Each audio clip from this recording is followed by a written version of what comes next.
बढ़ती ज़िंदगी के साथ प्रॉब्लम आना तो कंपलसरी है, लेकिन प्रॉब्लम के साथ दुनिया की वाट लगा दे ऐसा एटीट्यूड भी रखना नेसेसरी है। बहुत समय पहले की बात है। एक महान ज्ञानी पंडित हिमालय की पहाड़ियों में कहीं रहते थे।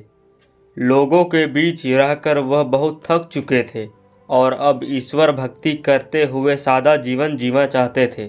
लेकिन उनकी प्रसिद्धि इतनी थी कि लोग दुर्गम पहाड़ियों, सकरे रास्ते, नदी, झरनों को पार कर कर भी उनसे मिलने आया करते थे। उनका मानना था कि यह विद्वान उनकी हर समस्या का समाधान कर सकता है। इस बार भी कुछ लोग उन्हें ढूंढते हुए उनकी कुटिया तक आ पहुँचे। पंडित जी ने उन्हें इंतजार करने के लिए कहा। 3 दिन बीत गए। अब और भी कई लोग वहां आ पहुंचे थे। जब लोगों के लिए जगह कम पड़ने लगी तब पंडित जी बोले, आज मैं आप सभी के प्रश्नों का उत्तर दूंगा, पर आपको वचन देना होगा कि यहाँ से जाने के बाद आप किसी और से इस स्थान के बारे में बातचीत नहीं करेंगे, ताकि आज के बाद मैं एकांत में रहकर अपनी साधना कर सकूं।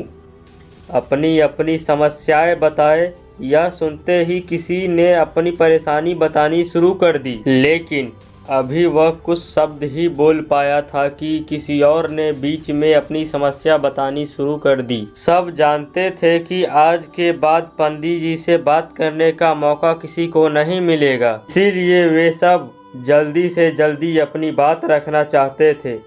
कुछ ही देर में वहाँ का दृश्य मछली बाजार जैसा हो गया और अंततः पंडित जी को चीख कर बोलना पड़ा, कृपया शांत हो जाइए, अपनी अपनी समस्या एक पर्ची पर लिखकर मुझे दीजिए।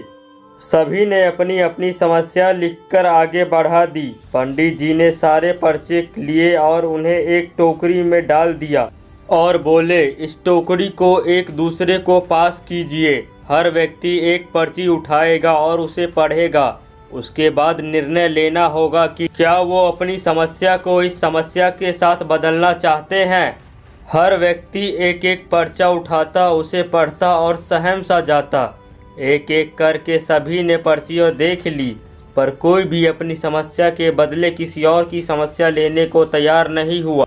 सबका यही सोचना था कि उनकी अपनी समस्या चाहे कितनी ही बड़ी क्यों ना हो, बाकी लोगों की समस्या जितनी गंभीर तो नहीं है। 2 घंटे बाद सभी अपनी अपनी पर्चियां हाथ में लिए लौटने लगे। वे खुश थे कि उनकी समस्या उतनी बड़ी नहीं है जितनी कि वे सोचते थे। दोस्तों, ऐसा कौन होगा जिसकी लाइफ में एक भी प्रॉब्लम ना हो। हम सभी के जीवन में समस्याएं हैं। कोई अपनी हेल्थ से परेशान है तो कोई लैक ऑफ वेल्थ से परेशान है। हमें इस बात को एक्सेप्ट करना चाहिए कि लाइफ है तो छोटी बड़ी समस्या तो आती ही रहेगी।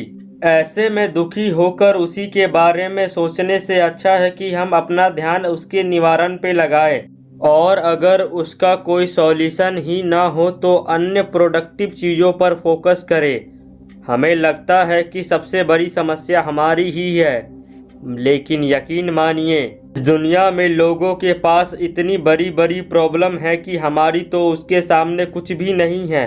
इसीलिए ईश्वर ने जो भी दिया है उसके लिए थैंकफुल रहिए और एक खुशहाल जीवन जीने का प्रयास कीजिए।